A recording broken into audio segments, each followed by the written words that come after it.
Hello and welcome to Soul's Compass Healing. My name is Brianne Lisinski. I sincerely welcome you to this space. Like, subscribe, share this video, write in the comments what you think, any curiosities that you might have. I would love to hear from you. It is my intention in these videos to be in alignment with Jeffrey Wolf Green, Evolutionary Astrology. This Virgo new moon solar eclipse happening on September 21st, 2025 is brutal. There is no sugarcoating it, folks. And so I will do my best to synthesize the information of this eclipse and deliver it in a way that can be of best use to you and your loved ones. I'm going to get into a lot of a call to action here with this eclipse, and I just want to say before I get into it that Jupiter is in the sign of Cancer on his own north node, trining the north node in Pisces. So if nothing at all, if we can feel our emotions and actually allow them the emotional catharsis in the truth and how they show up and surrender to that process, that is enough right now. That is doing your due diligence of being a human right now, okay? All the rest is really bonus round. I want to speak to the fact that this eclipse is a south lunar nodal eclipse in Virgo. Virgo is ruled by Mercury. Mercury is opposing the ruler of the north node, Neptune, exact on September 18th. At the time of this eclipse, we will be having Mercury in the sign of Libra, still in a full phase opposition to Neptune. Okay, we can see that right here. I don't know if y'all can see this very well. There's Mercury in the sign of Libra opposing Neptune at the 0 degrees Aries point. Okay, so this is the ruler of our south node, right where this new moon is, and the ruler of our north node in Pisces. They are opposing one another. So even though this is a new moon, it is bringing up the energy of the opposition aspect, which is about things coming into full view, right? And the full moon is when we can see the most at night, and that is the case with this south nodal solar eclipse. And with with Neptune being literally on the 0 Aries point of the zodiac, this brings up what I have been speaking to all year, this death rebirth process that we are going through right now, because we are at the end of the Pisces age. And at the beginning of the Pisces age, we had Christ and his crucifixion. And now we are having a time where all of the extremities of the past are blowing up in our face in full view. We can't deny it anymore. All of those things that happened to Christ, like getting persecuted for being a humanitarian, that is coming up again. And so this speaks to this moon being at 29 degrees Virgo, which is a humanitarian crisis, right? 2,000-ish years ago, we were doing the same. Everybody was pointing the finger of persecution on the next targeted, scapegoated population of people. And so what is happening right now on the collective level is that it's time to question the machine rather than what the machine manufactures. It's time to question the actual structure of our consciousness, because if we continue applying the same methods and expecting different results, we're just going to get more and more distortion, more and more darkness. And what's the alternative? The alternative is that we can create the alternatives to anything. You know? This moon being at the anaretic degree, the 29th degree of Virgo, when Virgo is amplified, Virgo energy is accentuated. So we are seeing the elements of crisis, humanity's imperfection being amplified. And what this can mean collectively, and I'll speak about it interpersonally later, is the fact that, you know, we've been preparing for this time that we are in right now for a long while. And all of the preparation that we have been through, the hell that we have been dragged through as souls throughout lifetimes over the past couple thousands of years, has shaped us for better or worse to now be standing at this position of being our imperfect selves, and we are now fated to use our power. How can we use our power at 29 degrees Virgo? Well, as I'm speaking to, it's that element of preparation. It's that element of knowing that we are not perfect, so we actually literally invite our shadow to the table. Okay, so collectively speaking, I would love to do this. I would love to walk into any boardroom or government room and just start setting up chairs with signs on them that said deflection, minimization, gaslighting, scapegoating. And if people would be like, what are you doing? I would be like, oh, I'm just making sure that humanity's shadow has a seat here, because if we ignore its existence, then it's ruling us. So I'd much rather just bring it out into the light that this is what we do to each other. You know? It's that. And what that translates to on an interpersonal level is the fact that when we do our shadow work, it is not just meditation, church on Sundays, dream analysis. It is actually not denying the fact that our shadow comes with us everywhere. Have you ever tried to go for a run in the sun and see if your shadow stops chasing you? It doesn't. Spoiler alert, it doesn't, it won't. So, that being the case, I mean, that's the lighter hearted version of the story. The more dark and depressing version of the story is that when we pretend that our shadow isn't there, it gives way to completely taking us over. Right? It is that unconsciousness that drives us, that motivates us with showing up in any particular way. And that's why shadow work is really done with people.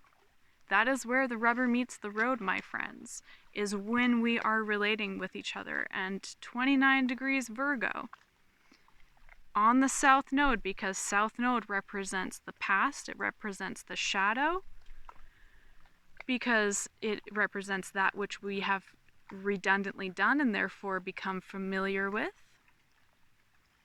This is a time for us to be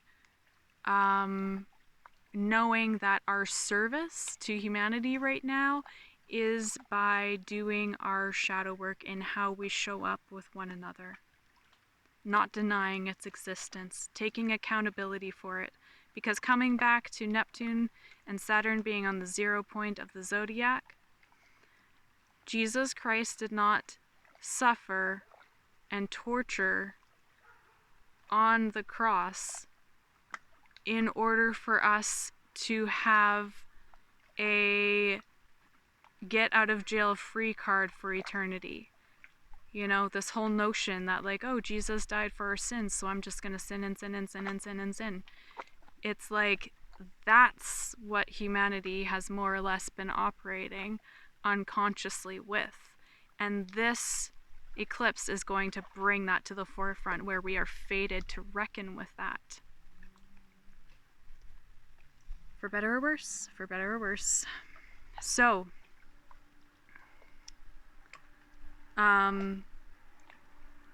yes, this moon is trine, okay. This moon is trine Pluto in Aquarius, ruled by Uranus and Gemini. So, also, this moon is trine Uranus and Gemini. So as we can see here, I'm just going to show the chart a few times because of these beautiful symbols here. This moon is forming a grand trine with Pluto and Uranus. Okay? So,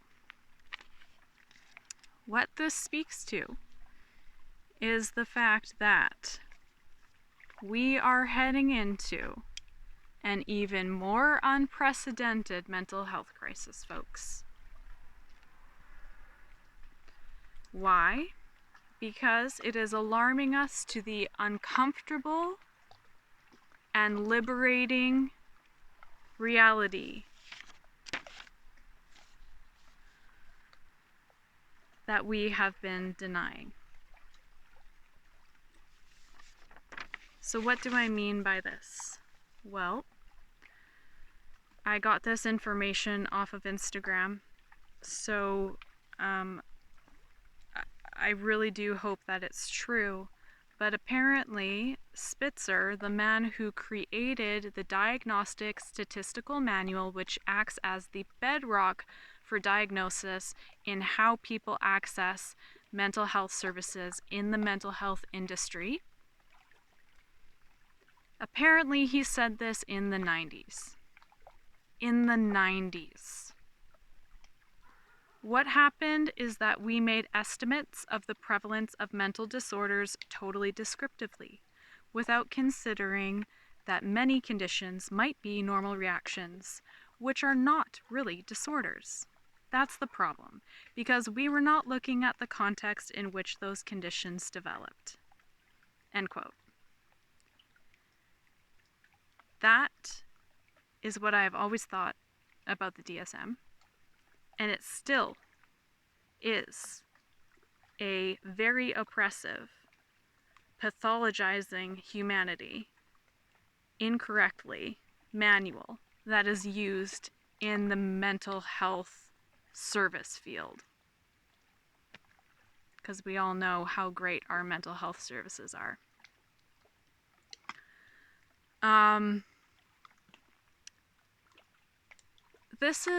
Let's compare and contrast to evolutionary astrology, okay? Evolutionary astrology, we understand that no one develops conditions, complexes, disorders, pathologies out of a personal failure that they, had in a vacuum that just came from them only. That is absolutely impossible, right? We know that nothing can exist in isolation from the rest of nature, from our culture, from society, from our families.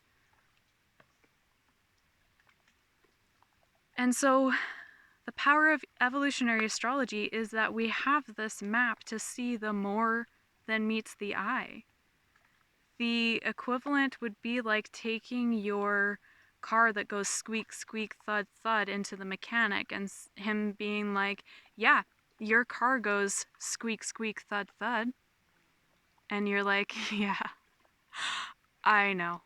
That's why I'm coming to you, because I thought that you could tell me why and fix it.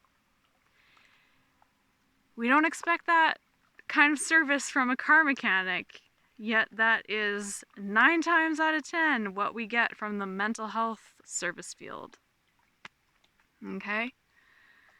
Evolutionary astrology can actually pinpoint why your car is going squeak, squeak, thud, thud. And understanding the why is absolutely integral to getting to the bottom line of the issue. It is keeping the humanity intact in a person, keeping their dignity that they inherently have as being a human soul intact, and working with them as the complex being that they are in a complex world. We can actually make sense of that. We have the science. It's called evolutionary astrology. So if you're interested in having a one-on-one reading where you want to understand the deeper reasons as to why your life is the way that it is, you can book a session with me, soulscompasshealing.com. We could also look at these eclipses. Where are they landing in your chart? What is that going to set you up for over the next 6 months? What should you focus on? Lean in, lean away from, right? All of these things. And so this is very important for us to recognize. And we are going to be deepening into this over the next 6 months, big time, out of absolute necessity of the fact that people are really going to start losing it. Even more so. And so, one thing that I think I forgot.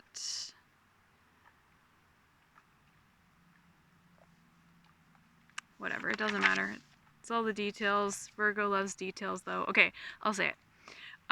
Mercury at the time of this eclipse is in mutual reception, which means that Mercury is in Libra, which is ruled by Venus, and Venus is in Virgo, which is ruled by Mercury. So they're having this back and forth conversation.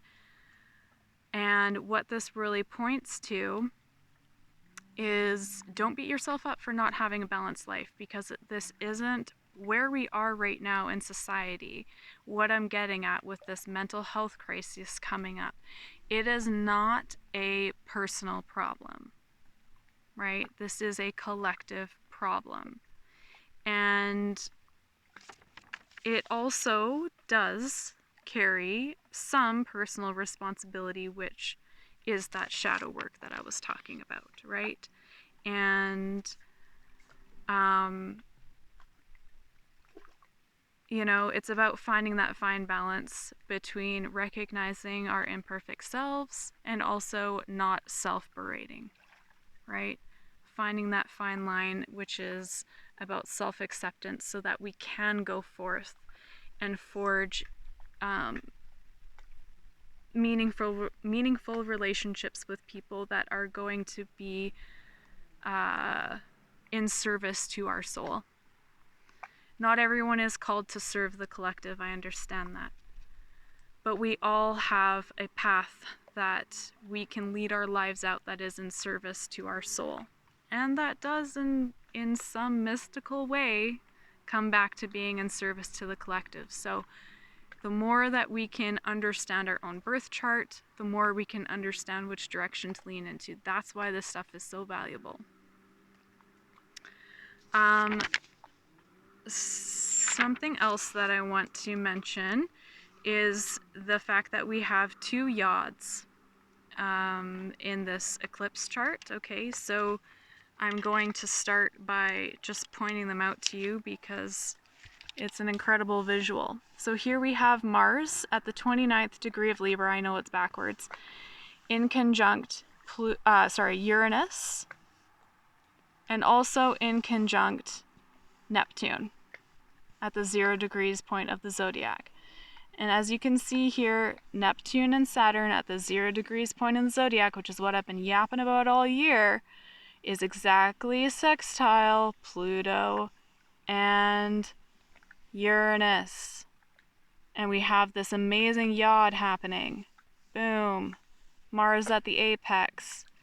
Another yod. Venus in conjunct Pluto and Neptune. The second yod, okay? Yods represent fate. Oh, I also want to mention that before I get into that. Mars is opposing Chiron and squaring Pluto. And Mars is ruling Chiron. So, and it's full phase 2. This solar eclipse is about stuff just glaring brightly in our face, cannot be denied any longer.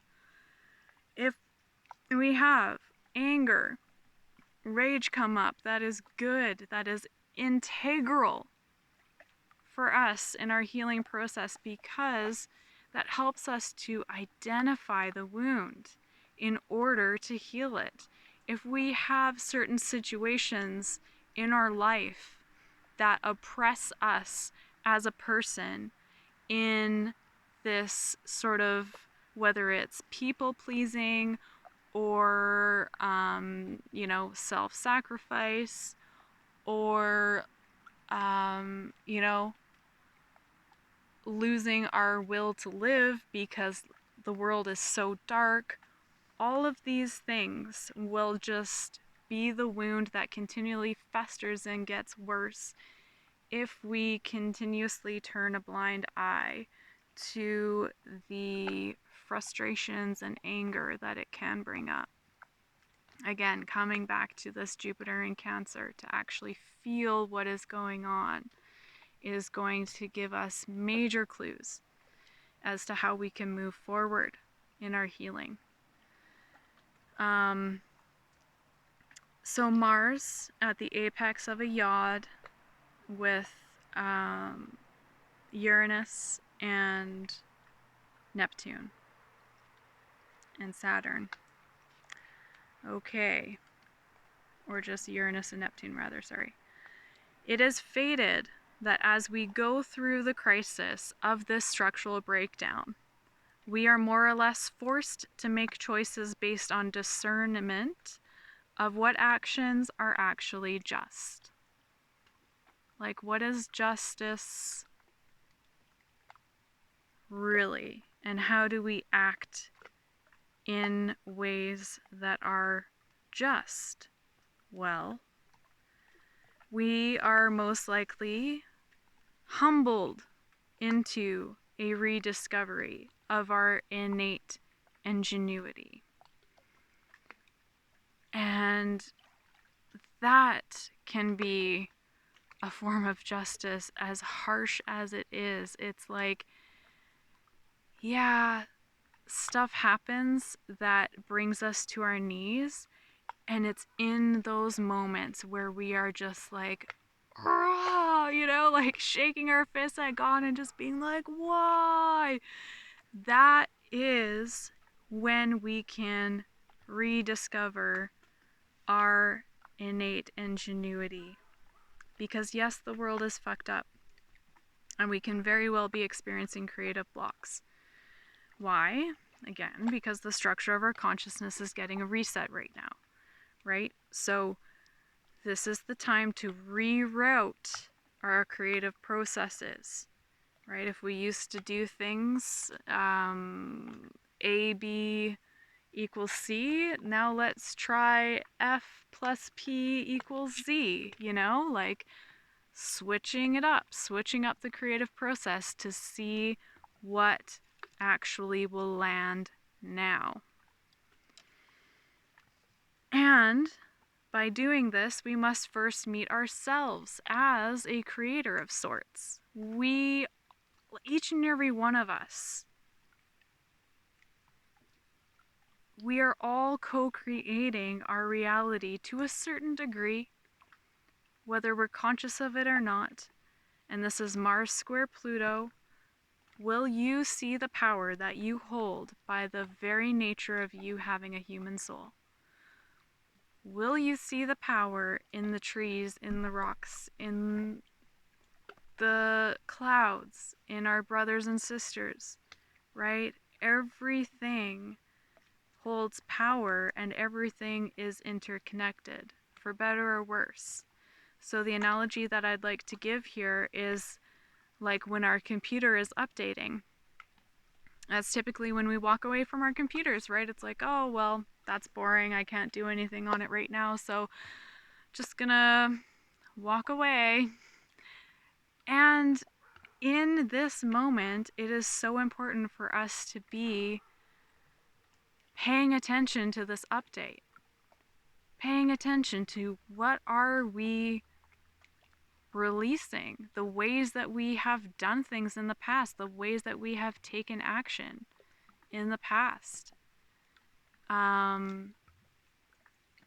Because if we actually pay attention to this computer update, this reboot of the system that we have, we can really come home to the creator inside and realizing our power. That yes, we are not perfect, Virgo, South Nodal, solar eclipse, right? But that's not what it's about. It's about the fact that we can create by inviting in our perfection, our imperfections to the table. You know, we can even do that for ourselves, creating little signs on our chairs in our living room being like, yeah, this is where my deflection part sits. This is where my whatever part sits, because we all have them. And so we can understand that all of these parts of us have power and they all contribute to the creator that we are. And when we sit down and are coming up against our creative blocks because the old is just not working and it's dragging us down and it's bringing up these old shitty memories and all of this stuff, it's like, boom, just reroute the system, do whatever download or update you need to do for yourself, however you come back to yourself, so that you can be like, okay, I am taking charge of this reboot. I can direct this in a very meaningful direction to me. And could you imagine like the level of consciousness if we all did that, how it would change the collective? It would just be absolutely mind-blowing.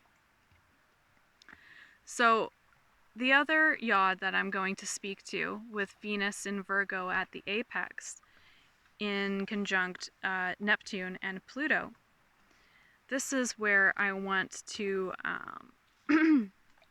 bring up the analogy of like God being the potter at the wheel, shaping us into who we are. And this is the moment when we ask ourselves and or God, or whatever word you want to put in there, whatever your system is. And if you're not spiritual, then you can still ask this question: what is the best use of me? Because, my friends, it is fated that you will be shown this one way or another. And in our culture and in our society, we have been conditioned to think that we become somebody when, fill in the blank. We become somebody when we get the university degree, the house, the life partner, whatever it is. Venus in Virgo points to the fact that the crises, the trials, the tribulations that we have endured in our past shapes us into who we are.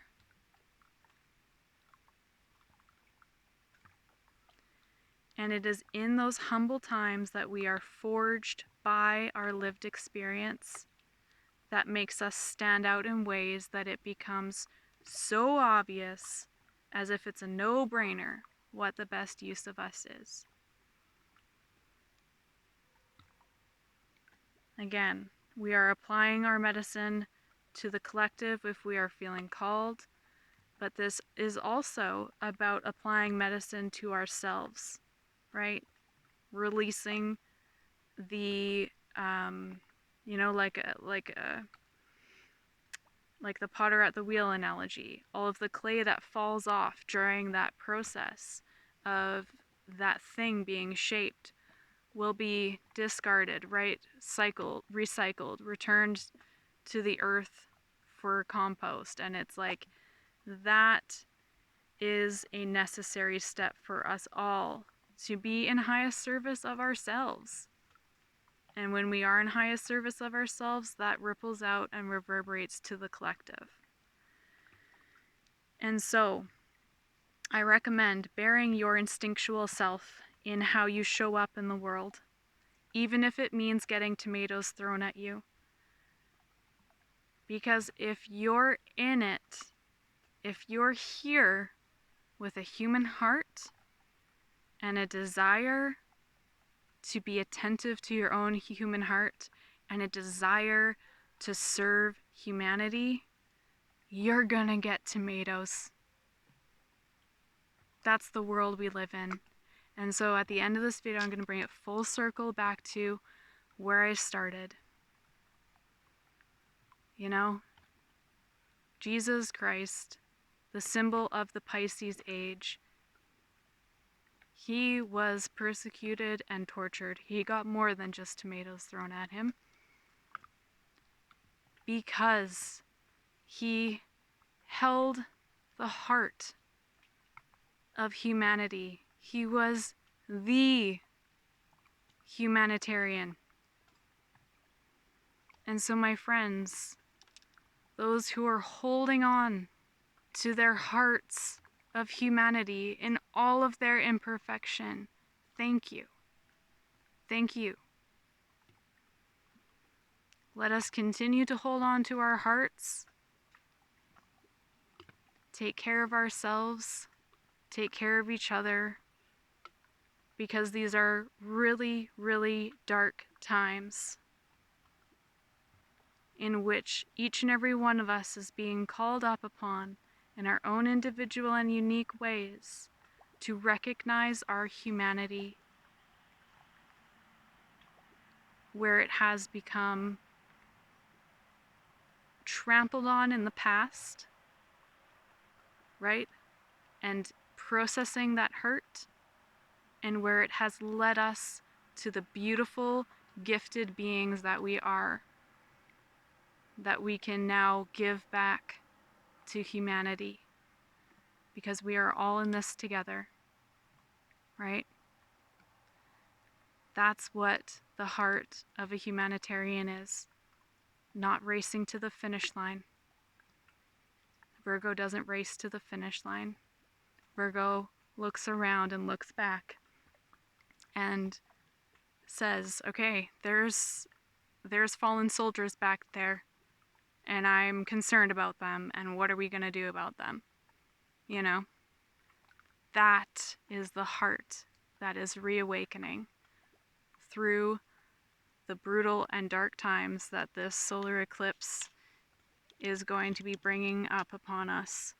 So let's continue to keep in touch so that we can continue to shoulder one another up and hold on to our hearts. Thank you.